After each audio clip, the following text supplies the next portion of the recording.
Ça filme.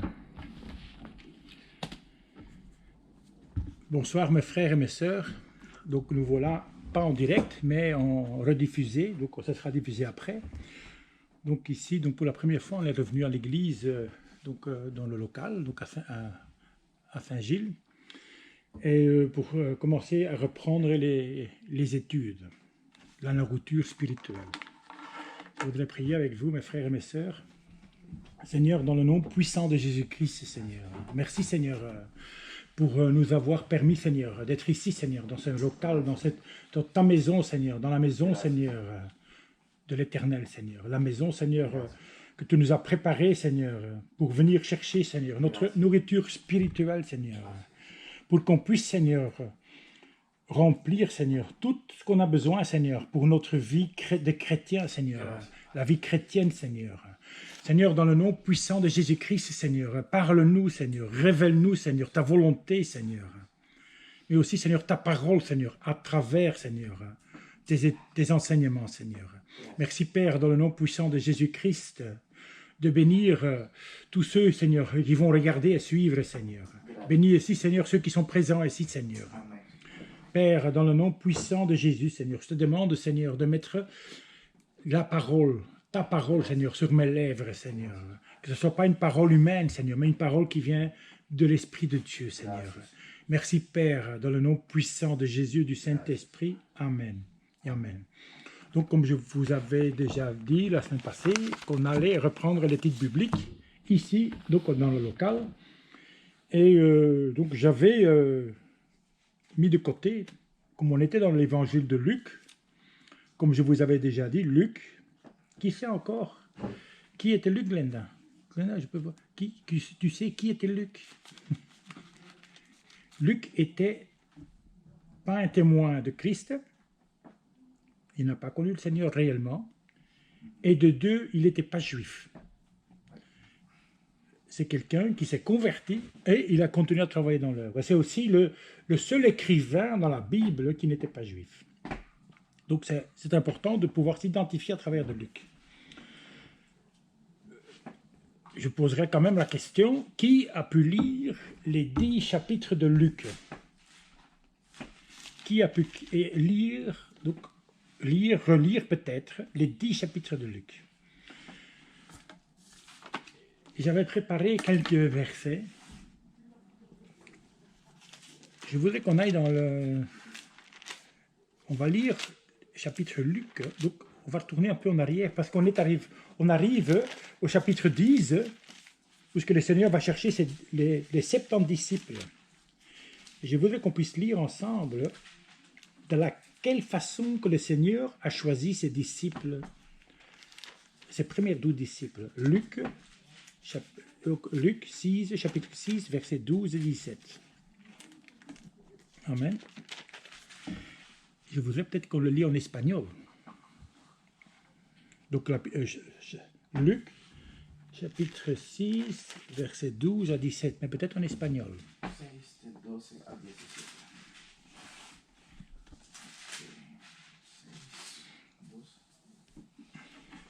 17. En aquellos días, él fue al monte a orar y pasó la noche orando a Dios. Y cuando era de día llamó a sus discípulos y escogió a 12 de ellos, a los cuales también llamó apóstoles. A Simón, a quien también llamó a Pedro, a Andrés su hermano, Jacobo y a Juan, Felipe, Bartolomé, Mateo, Tomás, Jacobo hijo de Alfeo, Simón llamado Celote, Judas hermano de Jacobo y Judas Iscariote, que llegó a ser el traidor. Le verset 17. Y descendió con ellos y se detuvo en un lugar llano, en compañía de sus discípulos y de una gran multitud de gente de toda Judea, de Jerusalén y de la costa de Tiro y de Sidón, que habían venido para oírle y para ser sanados de sus enfermedades. Moi, dans ma Bible, je sais pas, dans ma Bible à moi, donc le verset 17, il dit « Il descendait avec eux et s'arrêtait sur un plateau où se trouvait une foule de ses disciples et une multitude de personnes de toute la Judée. » Chez moi, il a marqué une foule de disciples. nous savons que le Seigneur avait déjà, le mot disciple, ça veut dire élève. Donc il y avait déjà des gens qui le suivaient. C'était peut-être pas des disciples qui avaient été choisis, mais c'était des disciples qui étaient désireux d'apprendre à mieux connaître le Seigneur. Et je pense que c'est pour ça qu'on a, dans certaines Bibles, on va trouver une foule de ses disciples, une foule de ses élèves. Le Seigneur, quand il a choisi les 12, il n'a pas choisi au hasard, non. Quand le Seigneur a choisi les 12, il a choisi parmi certains, mais avant de choisir, il a d'abord choisi ceux que, à travers la prière, le Père a donné. Donc le Père a donné les noms, a défini qui allait être ses 12 disciples. Et même Judas faisait partie de ces 12, parce que ça faisait partie du plan de Dieu. Donc il y avait une multitude, une foule de gens. Mais quand on regarde maintenant dans l'évangile avant, il les a choisis aussi, comment? À travers, quand on regarde dans la parole avant, hein, donc le Luc 5 par exemple, à travers des miracles, des prodiges et de l'enseignement. Donc seulement après ça, le Seigneur aurait pu choisir ses disciples avant de commencer ces miracles. Non. Il les a d'abord fait accompagner, ils ont accompagné le Seigneur dans l'œuvre, ils ont assisté, témoigné même, ils ont été témoins de certains miracles, et c'est seulement après que le Seigneur les a choisis. Aujourd'hui, le Seigneur agit toujours de la même façon. On ne peut pas venir à Christ et dire « je suis un disciple de Christ » ou « je veux être le disciple de Christ » sans passer par des épreuves ou sans passer par des enseignements. C'est absolument nécessaire.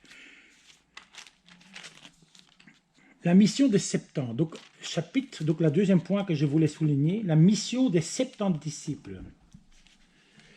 On va aller dans le verset 10. On a déjà lu le verset 8 et 9. Je voudrais aller dans le verset 10. Luc, chapitre... Mais je m'arrête vite au chapitre 9.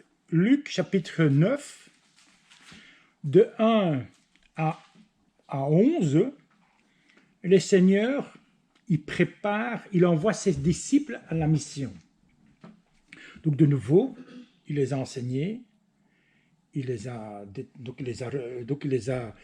a choisi ses 12 apôtres, et puis il les envoie à la mission. Dans la parole, si on a lu l'évangile, on sait qu'ils sont revenus juste avant la multiplication de la nourriture pour 5000 hommes. Ils sont revenus et ils voulaient partager leur expérience avec le Seigneur. Mais le Seigneur avait tellement de gens autour de lui qu'il n'a même pas eu beaucoup de temps.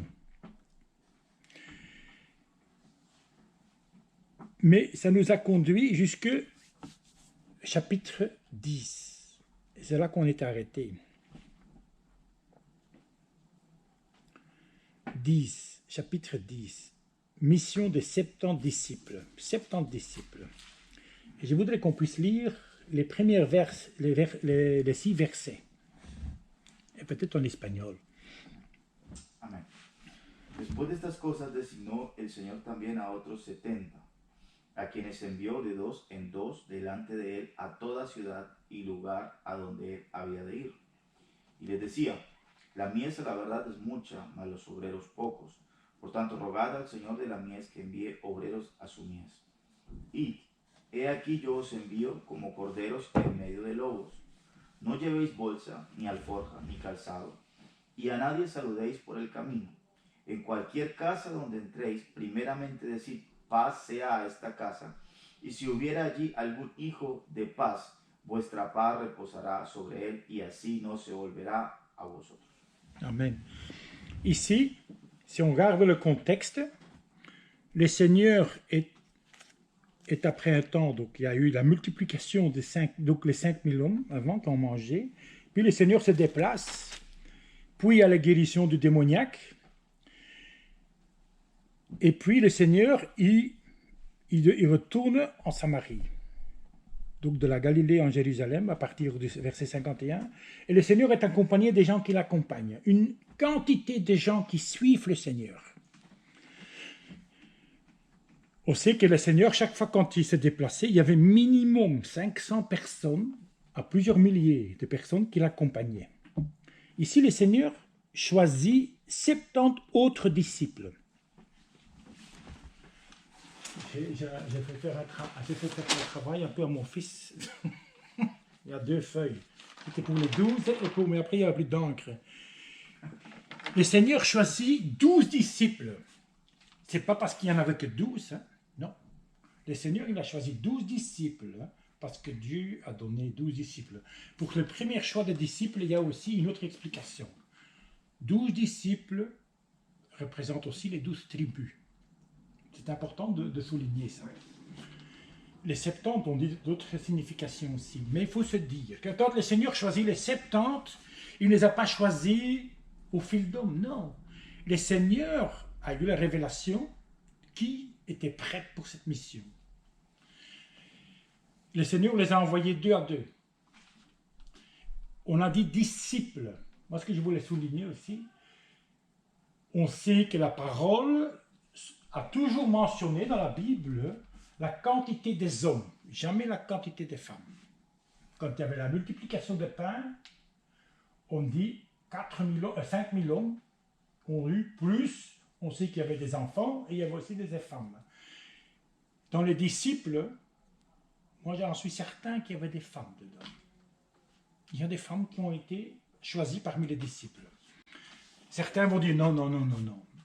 Le Seigneur a choisi des disciples et les a envoyés 2 à 2 pour travailler en unité. Il ne faut pas croire que le Seigneur a choisi ses disciples comme ça. Non. Il a choisi d'abord selon le cœur. Comment le cœur était disposé, mais aussi quels fruits qu'il portait. Dans ces 70 disciples, il y avait des disciples de Jean-Baptiste. Il y avait aussi des disciples qui étaient là déjà quand le Seigneur a choisi à travers la première fois dans les 12 apôtres. Ils étaient là aussi, ceux qui n'ont pas été choisis. Le Seigneur, il a choisi, toi là. Il n'a pas été prendre la première ligne, non? Toi là, toi là, toi là. 70 fois comme ça, selon que leur cœur était disposé pour le Seigneur. Peu importe leur origine, peu importe qui ils étaient, le Seigneur ne les a pas choisis parce qu'ils étaient à la première ligne, non. Le Seigneur a choisi 70 disciples parce que leur cœur était disposé et parce qu'ils avaient des fruits. C'est vrai, ça ne veut pas dire que tu es déjà tout de suite prête, non, il y a encore. Et vous allez voir après, quand il a choisi ses disciples même, ses apôtres, qu'est-ce qu'il a fait la première fois? Un enseignement. Quand il est monté donc, dans les apôtres, il les a pris avec lui. Il a été les enseigner pour ce qui allait venir se préparer. Aujourd'hui, ce que je veux dire à travers de ça, l'école des disciples, comme le Seigneur veut que les disciples soient formés, c'est toujours de la même façon. Tu peux avoir des personnes là qui sont depuis des années qui suivent le Seigneur. Ils suivaient déjà Jean-Baptiste. Peut-être qu'ils ne connaissaient pas, ils suivaient déjà Jean-Baptiste et qu'ils ont été passés par le baptême de repentance, mais qu'ils ne connaissaient pas le Seigneur. Et ils ont été choisis, certains peut-être en première place, et d'autres vraiment à la fin. Et peut-être d'autres n'ont jamais été choisis comme disciples. Parce que le Seigneur a uniquement regardé l'intérieur et leurs fruits. Aujourd'hui, dans l'Église, c'est ça qu'il faut regarder. C'est l'intérieur du cœur et les fruits. Il y a tu sais, quand tu plantes un arbre, hein, que tu plantes un pommier ou tu plantes un noyer. Je ne sais pas qui c'est un noyer, on sait ce que c'est des noix. Hein. Un noyer, pour porter des fruits, il faut 100 ans. De bons fruits. Un pommier, ça dépend, la sorte de pomme, après 5-6 ans, il peut porter des fruits. On parle de fruits. Si on parle d'une fraise, de fraisier ou de groseillier, après 3 mois, il portait des fruits. il y a des gens qui étaient peut-être mettaient plus de temps pour porter des fruits. Il est important que les gens, parce que c'est vrai qu'il y a, moi j'aurais voulu, je m'imagine, hein, j'aurais voulu voir, on va dire 3000 personnes, et le Seigneur choisit 70 personnes. La murmuration qui s'est levée là, parce que pourquoi lui et pas moi? Certainement, il y a eu des gens qui ont murmuré, hein, ou peut-être pensé tout bas, parce qu'ils ne portaient pas encore des fruits. C'est dommage qu'on n'a pas donné plus de détails de ça. Il est un fait, même dans les 12 apôtres, quand le Seigneur a choisi les 12, il y en a d'autres qui ont été déçus parce qu'ils n'ont pas été choisis, c'est certain ça. Nous les humains, on peut être frustrés à cause de ça aussi, mais chaque chose a son temps. Tout dépend comment portent tes fruits et quelle est ta croissance spirituelle. Comment est disposé ton cœur. Aujourd'hui, ce n'est pas nouveau ça. Hein. À travers les siècles, à travers les 2000 ans, ça a toujours été comme ça. Et on oublie le principal. Le Seigneur n'a pas cherché les plus importants, les plus renommés. Non, il a choisi au cœur.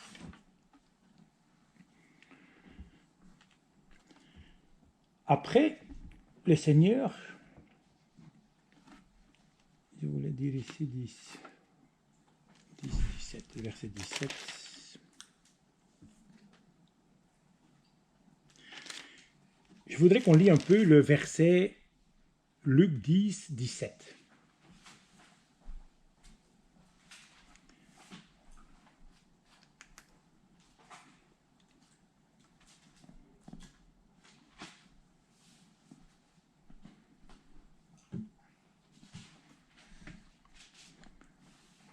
Tu peux le lire, quelqu'un? Volvieron los 70 con gozo diciendo, Señor, aún los demonios se nos sujetan en tu nombre.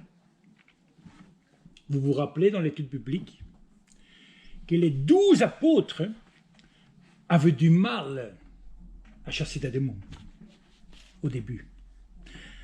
Parce qu'il leur manquait la sagesse, mais aussi la connaissance, mais aussi la foi. Ici, les 70, la première chose qu'ils disent, ils sont revenus tout joyeux en disant, Seigneur, même les démons nous sont soumis à ton nom. Ça, c'était la deuxième groupe que le Seigneur a envoyé. Donc, les premiers, c'était les 12 apôtres, les patriarches de l'Église. Et ils ont eu du mal, ils ont lutté avec la foi. Mais les 70, tout de suite, il y a eu plus de fruits de la foi. Verset 18, Jésus leur dit, « Je regardais Satan tomber du ciel comme un éclair. » Verset 19, « Voici, je vous ai donné le pouvoir de marcher sur les serpents et les scorpions, et sur toute la puissance de l'ennemi. Et rien ne pourra vous nuire. Cependant, ne vous réjouissez pas de ce que les esprits qui vous sont soumis, mais réjouissez-vous de ce que vos noms soient écrits dans le ciel. » Ces 70, c'est vrai que il y a moyen de les citer tous leurs noms, mais ce sont 70 disciples qui ont marqué une grande différence entre les 12 apôtres. Les 12 apôtres n'ont pas eu le même effet. Vous vous rappelez, si vous avez lu l'Évangile, vous avez vu que, mais les 70, ils ont porté des fruits et ils ont été, ça même plu au Seigneur. Verset 21, à ce moment-là, Jésus fut rempli de joie. Verset 21, peut-être que quelqu'un en espagnol peut le lire, le 21 jusqu'au 24. En aquella misma hora Jesús se regocijó en el Espíritu y dijo, Yo te alabo, Padre, Señor del cielo y de la tierra, porque escondiste estas cosas de los sabios y entendidos y las has revelado a los niños. Sí, Padre, porque así te agradó. Todas las cosas me fueron entregadas por mi Padre, y nadie conoce quién es el Hijo sino el Padre, ni quién es el Padre sino el Hijo, y aquel a quien el Hijo lo quiera revelar. Y volviéndose a los discípulos les dijo, aparte, bienaventurados los ojos que ven lo que vosotros veis, porque os digo que muchos profetas y reyes desearon ver lo que vosotros veis y no lo vieron, y oír lo que oís y no lo oyeron. Moi, je me suis toujours demandé, le verset 23, à quel disciple que le Seigneur parlait en privé? Est-ce que c'est aux 70 ou est-ce que c'est aux 12? Imaginons que le Seigneur parlait aux 12 pour dire, t'as vu ça? T'as vu? Heureux ce que vous voyez, qui voient et ce que vous voyez. En effet, je vous dis, beaucoup de prophètes et des rois ont désiré voir ce que vous voyez et ils n'ont pas vu. Entendre ce que vous entendez, ils n'ont pas entendu. Aujourd'hui, on a vu une grande différence entre la maturité spirituelle que ces 70 disciples avaient. Normalement, à travers le temps, donc les hommes et les femmes qui suivaient le Seigneur, ils ont mûri, ils ont grandi spirituellement. Donc mûri, je veux dire, ils ont porté de plus en plus de fruits, et l'esprit œuvrait à travers d'eux. La foi grandissait. Ces deux époques qui se sont suivies de peu de temps, mais avec un grand résultat, un autre résultat.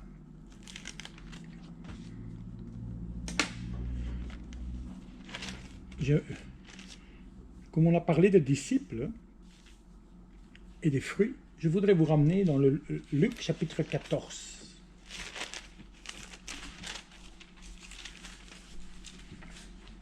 Luc chapitre 14, versets 25 à 35.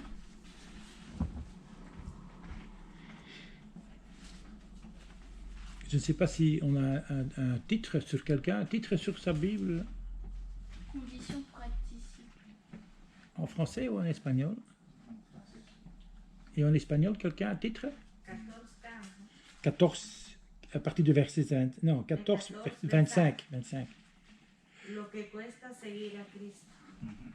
C'est la même chose. Est-ce que quelqu'un peut lire le verset 20, donc Luc chapitre 14, verset 25 à 34?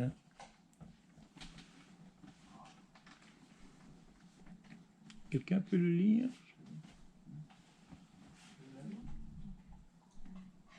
Grandes multitudes iban con él y volviéndose les dijo, si alguno viene a mí y no aborrece a su padre y a su madre y mujer e hijos y hermanos y hermanas y aún también su propia vida, no puede ser mi discípulo. Y el que no lleva su cruz y viene en pos de mí, no puede ser mi discípulo. Porque ¿quién de vosotros, queriendo edificar una torre, no se sienta primero y calcula los gastos a ver si tiene lo que necesita para acabarla? No sea que después que haya puesto el cimiento y no pueda acabarla, todos los que vean comiencen a hacer burla de él, diciendo, este hombre comenzó a edificar y no pudo acabar. ¿Hasta 30? Oui, non, jusque-là, ça va. Oh non, peut-être un peu plus, jusqu'au 33 inclus. ¿O qué rey al marchar a la guerra contra otro rey no se sienta primero y considera si puede hacer frente con 10,000 al que viene contra él con 20,000? Y si no puede, cuando el otro está todavía lejos, le envía una embajada y le pide condiciones de paz. Así pues, cualquiera de vosotros que no renuncia a todo lo que posee, no puede ser mi discípulo. Amen. Je vous repose encore une fois la question. Qu'est-ce que le Seigneur a fait avec sa croix? Pourquoi il a porté sa croix? Il a porté une croix rien que pour aller à la mort. Sa croix, il l'a portée pour aller mourir. Quand le Seigneur, il a fallu du temps pour que je comprenne ça aussi. Quand le Seigneur a dit, porte ta croix, fais mourir tout ce qui doit mourir à l'intérieur de toi. Porter sa croix, ça veut dire, fais mourir tout ce qui doit mourir à l'intérieur de toi. Tout ce qui te concerne, fais mourir ça.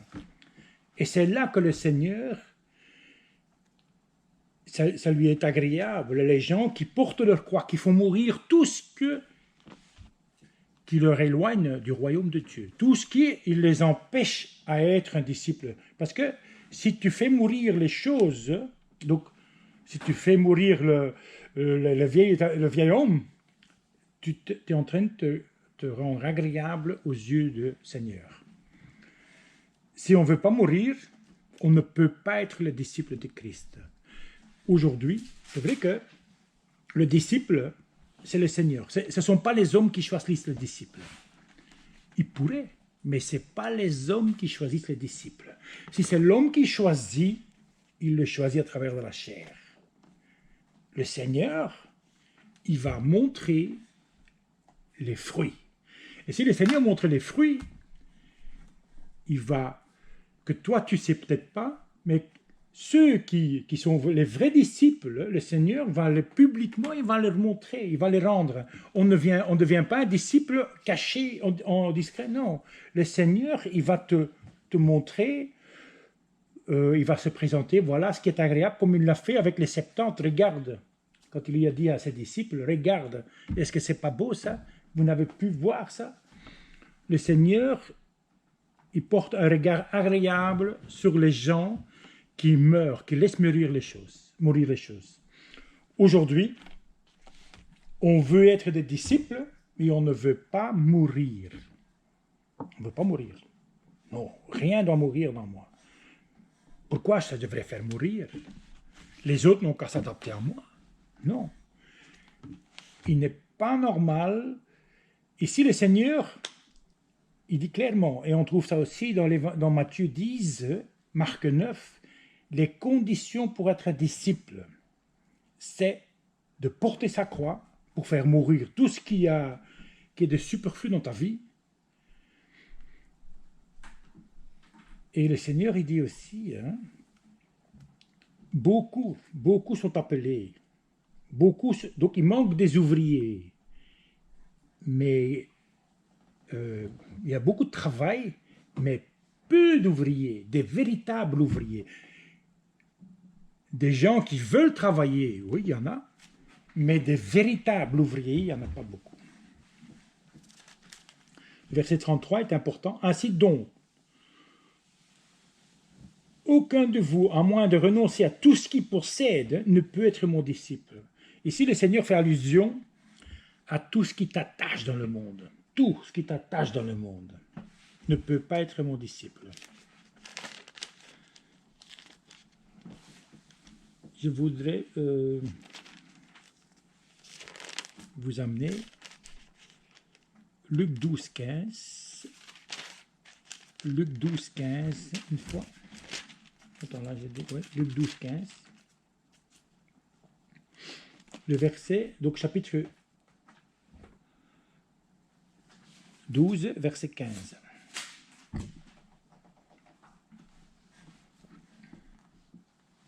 Quelqu'un peut le lire, le verset simplement, le verset 15. Si vous avez pu lire l'évangile de Luc, les autres évangiles, c'est lui qui aime Christ, c'est lui qui aime Dieu, qui sert Dieu. Il y a des choses qu'il doit laisser de côté. Amen.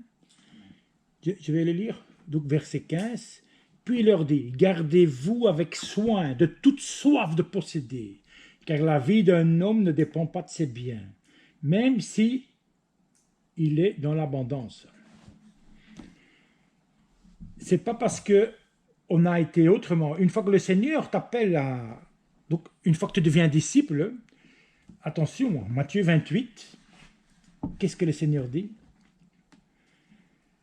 Il faut le baptiser, les enseigner et en faire des disciples. Automatiquement, après le baptême, tu es appelé à être un disciple. Mais quel type de disciple veux-tu être? Ça dépend de toi. Parce que personne ne va te faire mourir. toi-même, tu dois porter ta croix pour pouvoir permettre de laisser mourir les choses qui doivent mourir à l'intérieur de toi. Personne ne va porter ta croix pour toi pour te faire mourir.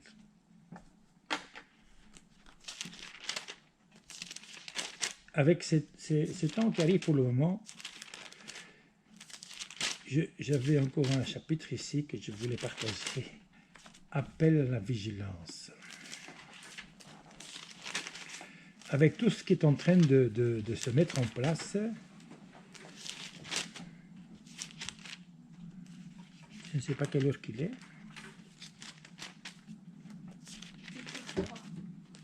8h30.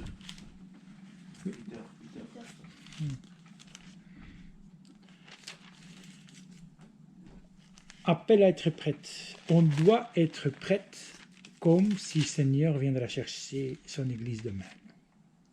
Est-ce qu'on peut dire que vous êtes prête? Qui peut dire qu'il est prête? Et qui peut dire, Seigneur, je pense que je suis prête pour partir avec toi. Je peux préparer ma valise si tu veux. Qui est prête à pouvoir dire ça? C'est vrai que le Seigneur, il viendra chercher ses ouvriers, les siens, ses disciples, comme un voleur dans la nuit. Le Seigneur dit aussi que je ne vous trouve pas à rien faire. Le rien faire, ça commence déjà. Je t'ai confié quelque chose. Tout à l'heure, je vous ai montré ici. Il y a une multitude. Imaginons qu'il y a 3000, 5000 personnes et 70, peut-être 300, 500 ont été élus, choisis. Plic-ploc. Pas les premières de la ligne. Hein. Est-ce que le Seigneur peut venir te chercher à l'improviste? Aujourd'hui, si le Seigneur viendrait maintenant, je peux vous dire que beaucoup ne partiront pas, resteront sur cette terre, parce qu'ils sont en train de rater, de manquer de devoir en vis du Seigneur. Le Seigneur nous enseigne à travers beaucoup de choses, préparez-vous, mais je vous invite, mes frères et mes sœurs, c'est à partir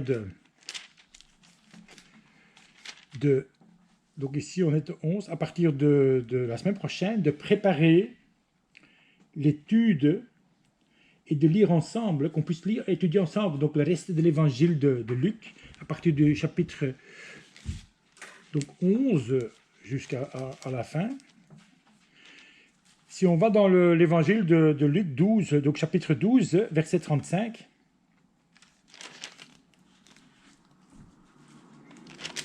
je vais le lire, verset 35 à 38, même jusqu'à 40. Amen. Donc, appel à être prête. Luc 12, chapitre 35.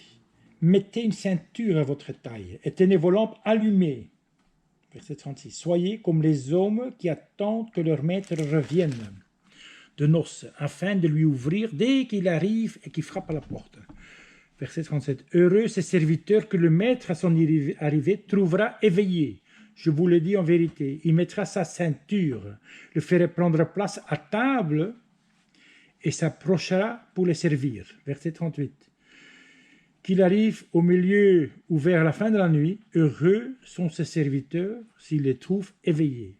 Verset 39.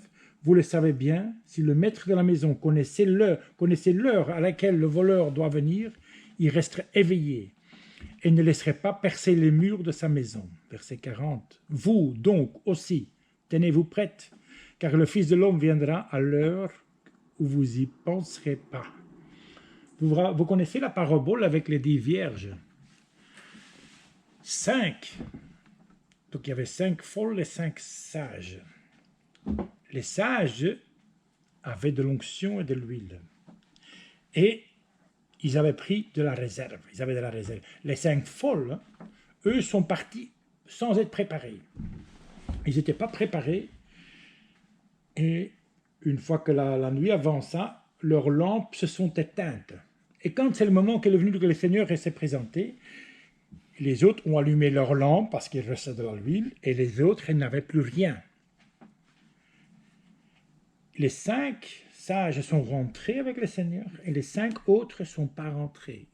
La porte s'est fermée, et trop tard. Si le Seigneur vient chercher son Église, si le Seigneur devait venir chercher son Église aujourd'hui, dans les conditions d'aujourd'hui, 5 sur 5 seraient comme les vierges folles. Le Seigneur ne les prendrait pas avec les autres parce qu'ils ne sont pas préparés. Qu'est-ce que représente l'huile? Peut-être qu'on s'est m'aider. Qu'est-ce que représente l'huile dans les lampes? L'onction. Et l'onction, où est-ce qu'on va chercher l'onction? On va la chercher quelque part. On va faire le plein d'onction. Beaucoup pensent qu'on fait ça à la maison. Oui, tu peux faire une partie à la maison. Mais le plus important, c'est de venir faire le plein de cette onction, cette énergie spirituelle dans ton église, dans tes enseignements de la parole. Tout à l'heure, je vous dis que le Seigneur, il a choisi ses disciples, les 12, mais aussi bien les 70.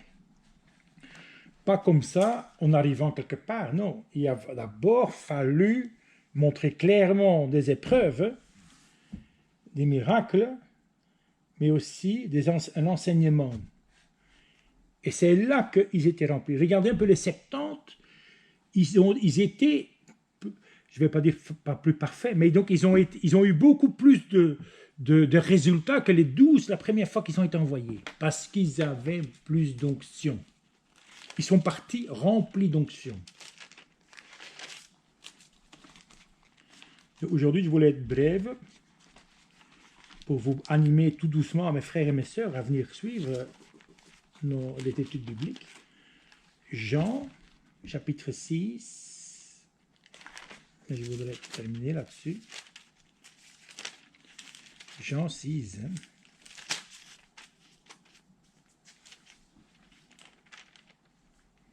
60, 67. Donc Jean, chapitre 6.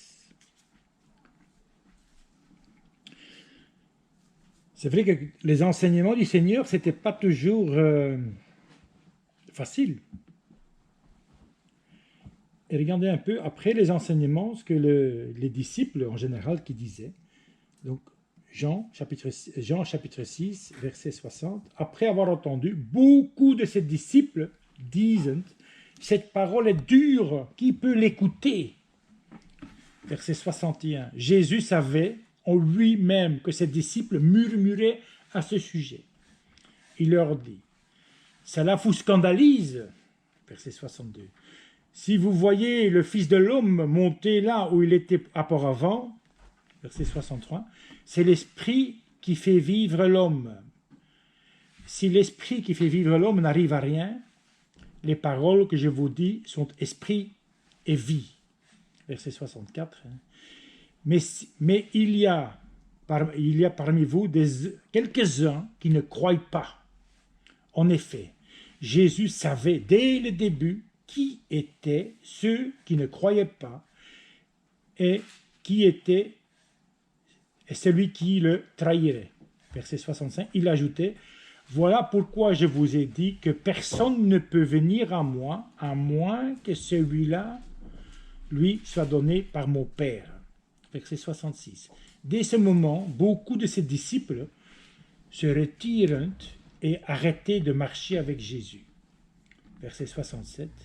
Jésus dit alors aux 12, et vous, ne voulez-vous pas aussi vous en aller? Regardez un peu comment que le Seigneur parlait durement avec ses disciples, avec ses 12, mais aussi avec les autres disciples.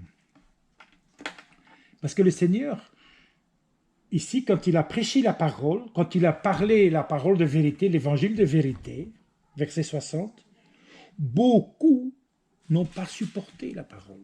Beaucoup n'ont pas supporté. C'est la parole qui montre clairement, qui nous enseigne. J'ai retrouvé le verset là. Beaucoup, donc 66, beaucoup à ce moment-là se sont retirés, éloignés de Jésus ils ont arrêté d'être ses disciples. T'imaginez quelle épreuve. Peut-être que ses disciples faisaient partie des 70. Hein? Peut-être que ses disciples étaient témoins des miracles. Peut-être que ses disciples, le Seigneur avait déjà fait des miracles dans leur vie. Mais ils ont arrêté, ils ont préféré arrêter de marcher avec le Seigneur. Si cet enseignement de Luc et de Jean, donc parce que c'est vrai qu'on a lu Matthieu, Marc, c'est une belle parole, mais l'enseignement de Luc et de Jean va nous rentrer beaucoup plus dans le vif. Personne ne t'oblige. Mais si tu veux être disciple, sois le disciple. Par contre, le Seigneur t'enseigne aussi à travers la parole, si tu t'éloignes de moi, il aurait mieux fallu que tu ne m'aurais pas connu, parce que tu auras des comptes à rendre. Une fois que le Seigneur t'a donné ta vie à Christ, tu ne peux pas retourner en arrière, c'est trop tard. Donc, tu n'as plus qu'une possibilité, aller en avant et être ce disciple qui va porter des fruits. Si tu t'éloignes en douce, si tu essayes de t'échapper, le Seigneur te dit déjà, il aurait mieux fallu que tu ne m'aurais pas accepté, que tu ne m'aurais pas connu. Parce qu'à travers le baptême, tu as donné ta vie à Christ. Et tu ne peux plus te détacher à ça. Comme ça, si simplement. Avec cette parole, je voulais montrer que beaucoup veulent travailler, mais ne sont pas toujours disposés à faire des changements dans leur vie. Ou disposés à laisser le Saint-Esprit œuvrer dans leur vie. Quand je vois le témoignage des 70, quand ils sont revenus, ils étaient tellement fiers qu'ils avaient chassé des démons. Aujourd'hui, la plupart des disciples ne croient même plus aux démons, ou ne plus à libérer des gens. On ne croit même plus. On pense que c'est même plus nécessaire. On pense, non, c'est fini ça. Non, ils étaient tellement fiers de venir raconter ça au Seigneur, qu'ils avaient chassé des démons.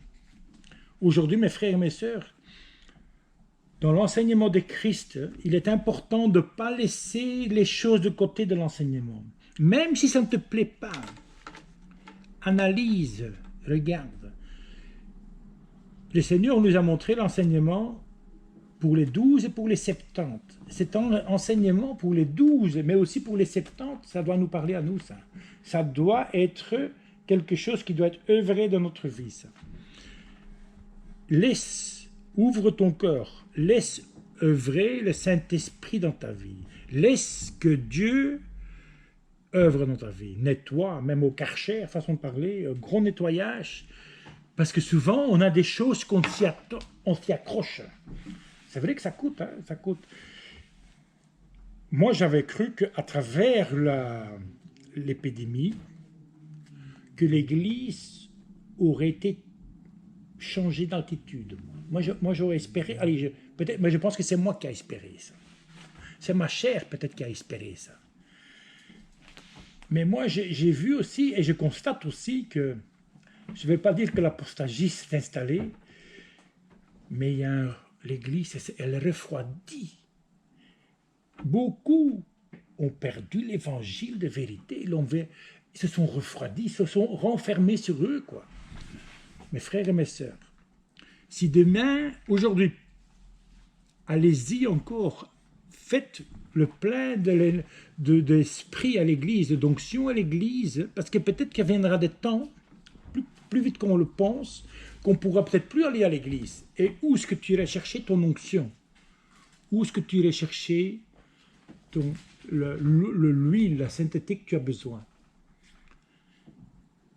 Je pense qu'aujourd'hui, à travers de cette étude, je pense que c'est assez pour aujourd'hui pour digérer peut-être ça, parce que c'est vrai que c'est un enseignement pour amener le peuple au pied de Dieu.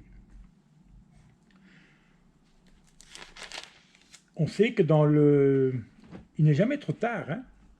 Et tous on a fait des erreurs. Moi, je pense que l'Église a besoin que le peuple revienne à Christ, sincèrement. reviennent dans le premier amour de Christ, reviennent pour se dédier à quoi le Seigneur t'a appelé.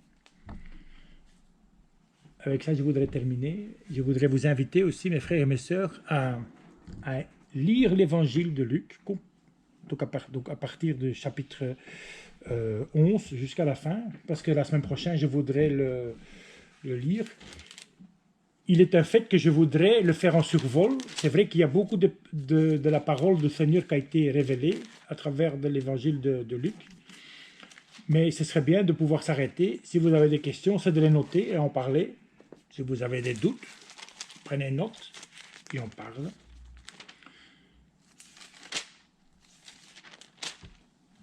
Parce que le Seigneur va parler aussi donc, sur les enfants, le fils perdu. Il a l'intendant infidèle. Et je pense que c'est important que vous pourrez lire ça, pour que vous puissiez aussi voir qu'est-ce que le Seigneur... Ces paraboles sont écrites pour nous aussi. Qu'est-ce que le Seigneur attend réellement de nous? Seigneur, merci Seigneur pour ton écriture, Seigneur. Merci Seigneur pour le témoignage, Seigneur, que tu nous laisses, Seigneur. Ta volonté, Seigneur, dans ton évangile, Seigneur, l'évangile de Luc, Seigneur. Père, dans le nom puissant de Jésus-Christ, Seigneur, j'invite, Seigneur, que le Saint-Esprit de Dieu, Seigneur, puisse œuvrer dans la vie de mes frères et de mes sœurs, Seigneur. C'est d'animer, Seigneur, de mieux te connaître, Seigneur. L'évangile de Jean, Seigneur, dès le début, Seigneur, nous enseigne, Seigneur, que c'est toi, Seigneur Jésus-Christ, qui était la parole, Seigneur. Amen. Apprends-nous, Seigneur, à mieux te connaître, Seigneur. Apprends-nous, Seigneur, à mieux connaître la parole, Seigneur. Pour que, Seigneur, à travers la parole, Seigneur, on puisse mieux connaître le Seigneur Jésus-Christ, Seigneur. Seigneur, œuvre dans nos vies, Seigneur. Œuvre dans ma vie, Seigneur. Œuvre dans la vie, Seigneur, de mes frères et de mes sœurs, Seigneur. Œuvre dans la vie, Seigneur, de toutes ceux, Seigneur, de l'église tabernacle de David, Seigneur. Viens nous parler, Seigneur. Viens nous révéler, Seigneur, ta volonté, Seigneur. Ta parole, Seigneur. Merci, Seigneur, d'œuvrer dans notre vie, Seigneur, à chacun d'entre nous, Seigneur. Merci, Père, dans le nom puissant de Jésus et du Saint-Esprit. Amen et Amen.